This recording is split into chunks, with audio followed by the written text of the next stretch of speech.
Hello and welcome to the Columbia Daily Tribune's Courtside View basketball webcast. This is Tribune sports editor Joe Walljasper with Tribune basketball beat writer Steve Walentic. Steve, since last we appeared before the camera, Missouri loses to Illinois, close game, then goes on the road in their first true road game and beats North Carolina State. I guess from the last we spoke till now, did those two games make you think more or less or about the same about Missouri than you did before? Well, on the one hand, I guess I'd say that I'm a little surprised that they only split those two games, because a couple weeks ago I maybe would have picked them to win them both. But after they lose the Illinois game, I was sort of expecting that they might lose on the road in their first true road game of the season. And they actually showed me a lot, showed a lot of grit, a lot of resiliency in Raleigh, coming back from a 10-point deficit in the last 9 minutes.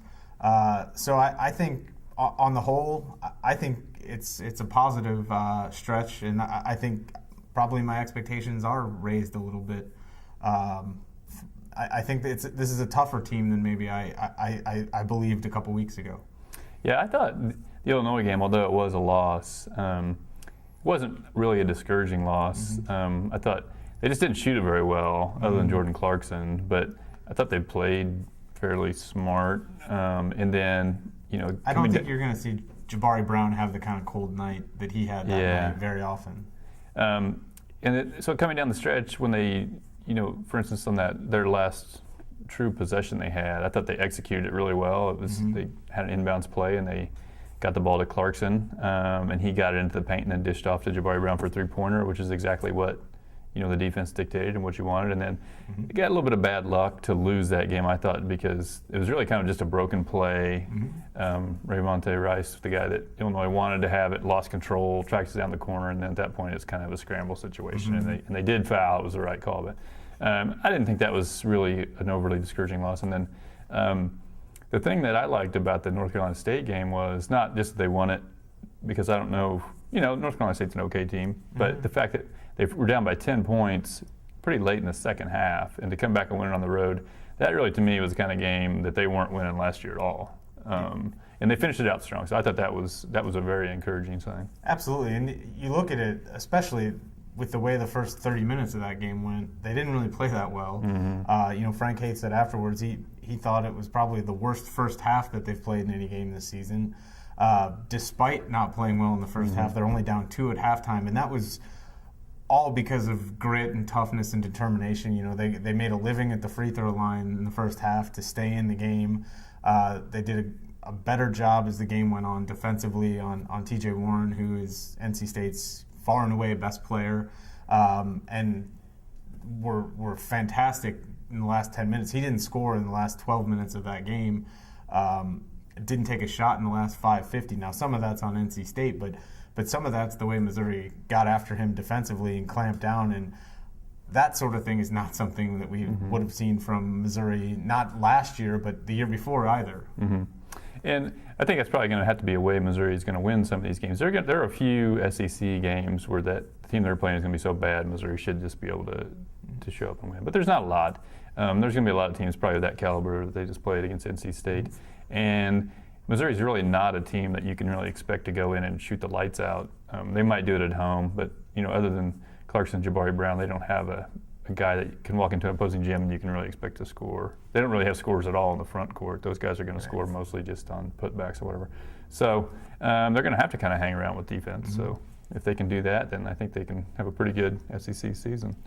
One thing we've seen recently is Frank Haith shortening the bench quite a bit, basically going with a 7-man rotation. Wise move, or do you think it's maybe too early to give up on some of those, maybe particularly some of those big men? Well, I mean, he says every year, or he has at least the last 2 years, he'd like to play more people. He thinks he has a deeper team, and then we get into the last week of December now, and or the beginning of January, and we're back to 7 guys. And I think that on the one hand, he doesn't really mind playing 7 guys. I mean, he's played 7 guys a lot in his career, and he's done that the last 2 years at Missouri. So I don't think he minds having a shorter bench. Ideally, you would at least have an 8th guy that you felt like you could put in meaningful minutes. But the options for that spot haven't really shown much. You're talking about Keanu Post, who's looked really uncomfortable when he's been on the floor. And then you're talking about two true freshmen who weren't super heralded prospects that you were expecting to come in and really play a huge role right away. Their two most highly touted freshmen are part of that 7-man rotation and have given them some solid production, especially Jonathan Williams as a starter. But Torrin Jones and Shane Rector aren't in that league right now, and I think they've got some growing to do. And so I don't think it's a bad idea to go with the guys that you feel comfortable with. And he has the advantage that a lot of coaches in this situation don't have, in that he's got a lot of versatility with the 7 guys that he has, because Ernest Ross can play multiple positions. Tony Criswell can play either front court spot. Jonathan Williams has been able to play either front court spot. Jordan Clarkson can play on the ball or off the ball. The only guy who's really kind of set into one position all the time, I guess Ryan Rosberg is, and Jabari Brown is. Jabari Brown's always going to be on the wing, but other than that, he's got a lot of ways to mix and match the 7 players that he has, and that makes it an easier situation to have to work with. For any given game, I don't think it's any big deal. And even for a whole season, if things fall right, it's not a big deal. They won 30 games playing 7 guys 2 years ago. I think maybe the advantages of playing more guys is more long-term. You're keeping them involved, so if you do need them, then they're not someone who's just thrown into the game for the first time in a month. If you do get in foul trouble or whatever. Or an injury. You're keeping people a little more happy. I think if you're interested in keeping the people for the long term, you give them a little playing time. There's been a lot of coming and going with Missouri.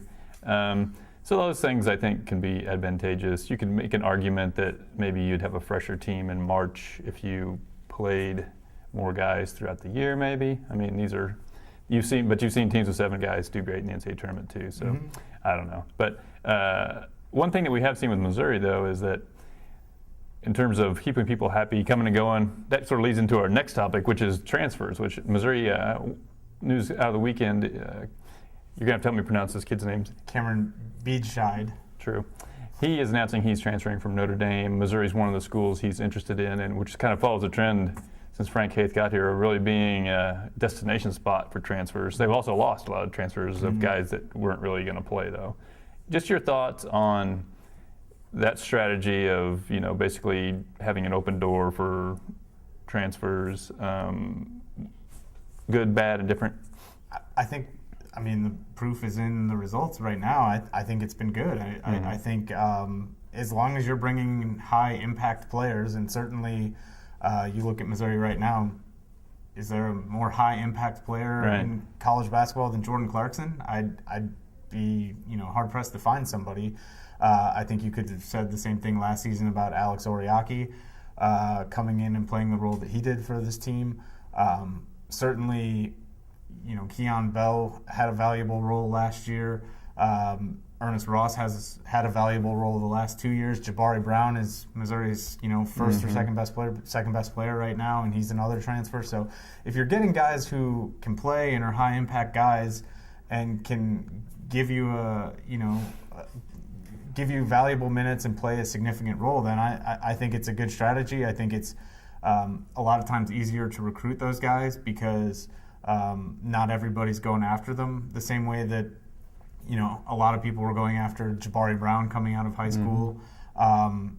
Jordan Clarkson's more developed than he was his first 2 college seasons. He's had a lot more experience, and he also got a year of experience at Missouri before he was playing, and I think those things are beneficial when you're talking about plugging that guy into your lineup and relying on him. And I think Cameron Biedschneid would kind of fit along those lines. He was the best player in the state of Missouri as a high school senior, and a kid that came to Missouri for an elite camp, I believe, after his sophomore season, but committed very early to Notre Dame, and they never really were in on him after that. But I think if he wants to come back closer to home, and I think Missouri would be a good opportunity for him. There should be playing time in his position with Ernest Ross moving on, and he averaged 6 points a game at Notre Dame last year, so I think he fits the profile of the kind of guy you would think could come in and help you with a little bit of seasoning. And so if that's the case, I think it's a really good idea to go after those kind of kids. Yeah, I don't really have a problem with transfers. The drawback to it is you end up tying up quite a bit of your roster sometimes with players who aren't even eligible to play. Like you got, for instance, you got Deuce Bellows sitting out and he's occupying a scholarship. So you've got some dead weight on your roster at all times, but that's sort of mitigated by the fact if you're only playing 7 guys, what's the difference? Once in a while, I think sometimes you paint it with a little too broad a brush of what kind of person a transfer is. I think they're often kind of portrayed as malcontents. And sometimes you do get one that's a little squirrely. I thought that last year, Keon Bell at times was Missouri's best player, but obviously he also mentally checked out, including the final game of the year where he ended up just sitting the whole second half of an NCAA tournament game, chewing his fingernails, and didn't seem all that broken up about it. So I think you are going to get some guys that aren't maybe mentally completely on board with your program. That's a factor. But for a guy like, you mentioned Oriaki last year, that's exactly the kind of transfer you do want to get, a guy who doesn't have to sit out and brings it every night. He was fantastic. And Jordan Clarkson's been the same this year. So I think it's just the way it goes. More people transfer now than they used to, and there's a lot of good players out there. And if you can get fantastic freshmen to fill up your recruiting class and they're not leaving, then that's the way to go because they're not having to sit out, and you can, But the other side of the transfers is once a kid transfers once, they probably aren't going to transfer again. So they're more likely. You get a little more control over. Yeah, I think you do. And I also think it should be pointed out that Missouri's not the only one that's been doing this lately, and not the only one having success with it. I mean, Fred Hoiberg's having a lot of success bringing in transfers at Iowa State. Dana Altman's got a top 15 team right now at Oregon that's got 2 or 3 transfers in his starting lineup. I think. Because you see so many players moving, I think there were almost 500 kids who at the Division I level who switched schools last offseason.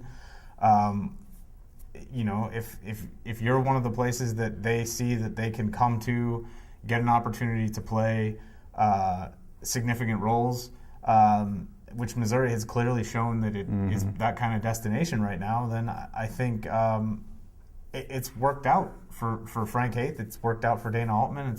It's worked out for Fred Hoiberg, and I think you're going to see probably more and more places looking into adopting the same strategy because there's a lot of talent there that again isn't being recruited by everybody, and it's more developed than kids coming out of high school or junior college. Sure. All right. Well, join us again next week when we will look forward to Missouri's beginning of SEC play.